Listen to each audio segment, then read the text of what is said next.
মেলার মধ্যে ছেলে ধরা সন্দেহে বেধড়ক মারধর এক যুবককে। পাতুলিয়া পঞ্চায়েতের বাসিন্দা নাজির হোসেন, বয়স 32 বছর। ঈদ উপলক্ষে মেলায় এসেছিল মোহনপুর পঞ্চায়েতের কাঠালিয়ায়। এলাকার লোকেদের দাবি, ভালো একটা ছেলে, এভাবে ছেলে ধরা অপবাদ দিয়ে মারধর করা হলো, এটা মেনে নেওয়া যায় না। এলাকার উত্তেজনা থাকায় পুলিশের পিঠকে বসানো হলো। আবারও ছেলে ধরা সন্দেহে করে এক যুবককে বেধড়ক মারধর।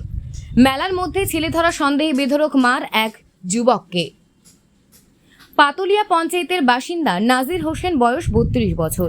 ঈদ উপলক্ষে মেলায় এসেছিল মোহনপুর পঞ্চায়েতের কাঠালিয়ায়। মেলায় ঘোরাঘুরি করার সময় সেখানে কয়েকজন যুবক তাকে ঘিরে ধরে এবং বলে, তুই এলাকার বাচ্চা চুরি করতে এসেছিস। এরপরে শুরু হয় গণপ্রহার।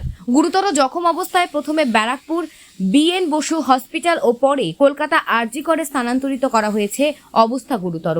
এই খবর ছড়িয়ে পড়তেই নাজিরের এলাকার লোকজন খবর পেয়ে মোহনপুর থানায় এসে বিক্ষোভ দেখায় এবং অভিযোগ দায়ের করে এবং দোষীর শাস্তির দাবি করে।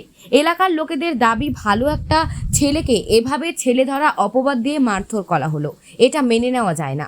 এলাকায় উত্তেজনা থাকায় পুলিশ পিকেট বসানো হয়েছে। কি হয়েছিল ঘটনাটা? আমাদের পাড়ার ছেলে নাচির কাঠালিয়াতে পাশেরই পাড়া। কাঠালিয়াতে মেলা হচ্ছিল, ঈদের মেলা, সেই মেলা দেখতে গেছিলো।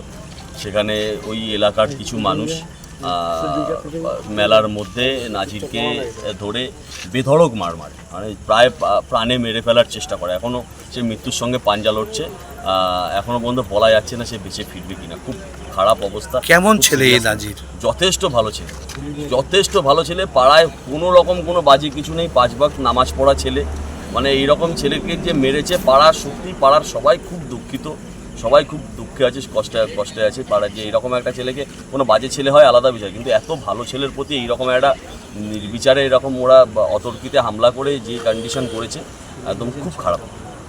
আপনি তো একটা জনপ্রতিনিধি, কি মনে হচ্ছে যে কেন এরকম পুলিশ ইনভেস্টিগেশন করবে? আমরা পুলিশকে সেইভাবে বলে গেলাম। কিছু নাম আমরা পেয়েছি, সেই নামগুলো যারা ওই সময় আমাদের পাড়ার ছেলেরা পৌঁছেছিল, তারা দেখে একটা ভিডিও ফুটেজ আছে, সেই ফুটেজটাও আমরা থানাকে দিয়েছি।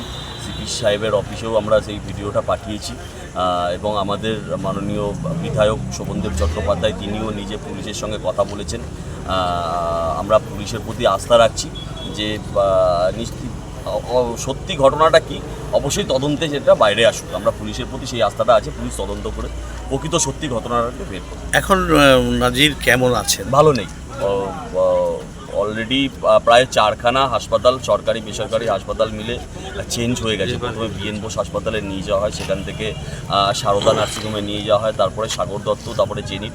এই মুহূর্তে আরজি করে সে অ্যাডমিট আছে, খুব খারাপ অবস্থাতে আছে।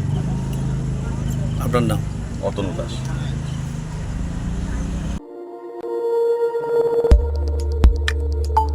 দেখতে থাকুন নিউজ প্রাইম টাইমস, আপনাদের সাথে, আপনাদের পাশে।